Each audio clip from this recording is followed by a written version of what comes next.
এই পৃথিবীতে সবথেকে বড় সত্য হলো মৃত্যু। জন্ম নিলে মৃত্যুবরণ করতেই হবে, এটা আমরা সবাই জানি। তারপরেও কিছু কিছু মৃত্যু আমাদের জীবনে অনেক কষ্টদায়ক হয়ে পড়ে। আমার বর্মা মারা গিয়েছে।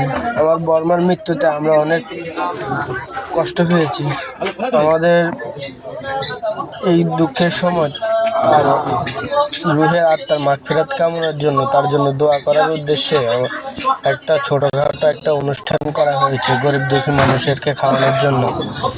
এখানে দোয়া হচ্ছে, আমাদের এলাকার মুরব্বী আত্মীয় স্বজন যা আছে সবাই আসছে, সবাই মিলে তার জন্য দোয়া করছে।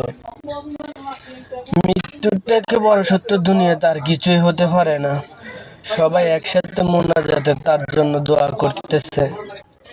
আমাদের এলাকার মানুষ, মুরব্বী আত্মীয় স্বজন সবাই আছে এখানে, পাড়া প্রতিবেশী ছোট বড় সব মিলে একসাথে। আমার ছোট নানা ভাই বিদেশ থেকে এসেছে এবং আত্মীয় স্বজন অনেকেই আছে এখানে। কেউ যাতে কম বেশি না পায় তাই ছোট প্লেটে করে মাংস দেওয়া হচ্ছে। মিলাদ শেষ হলে খাবারের আয়োজন করা, সবাই একসাথে মিলে খাওয়া দাওয়া করবে, তার জন্য দোয়া করবে এই উদ্দেশ্যে। এখানে দেখা যাচ্ছে গরুর মাংস প্লেটের মধ্যে সাজিয়ে দেওয়া হলো,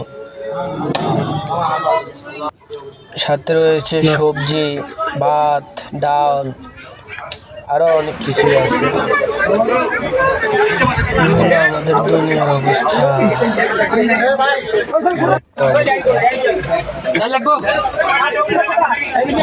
আপনাদের কাছে আমরা দোয়া চাই আমার বর্মা যাতে জান্নাতবাসী হয়, সেই উদ্দেশ্যে এখানে সবাইকে খাওয়া দাওয়া দেওয়া হচ্ছে। সবাই খাওয়া দাওয়া করতেছে। আমাদের মসজিদের ইমাম সাহেব, আত্মীয় স্বজন খাওয়া দাওয়া করতেছে। আমাদের ভলেন্টিয়ার ভাইয়েরা খাবার সার্ভ করতেছে। সবাই অনেক আনন্দ সহকারে খাচ্ছে। এটা একটা শখের অনুষ্ঠান, সেটা কারো মাথায় নেই, তারা পেট ভরে খাইতেছে। দোয়া করবে কিনা তাও জানি না। আমাদের মাসুদ মামা দাওয়াত দিতেছে সবাইকে।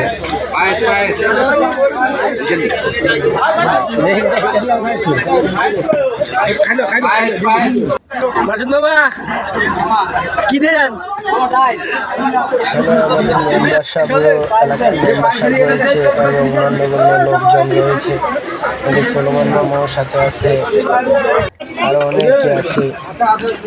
যাই হোক, আপনাদের কাছে এতটুকুই চাওয়া যে দোয়া করবেন যাতে জান্নাতবাসী হয়।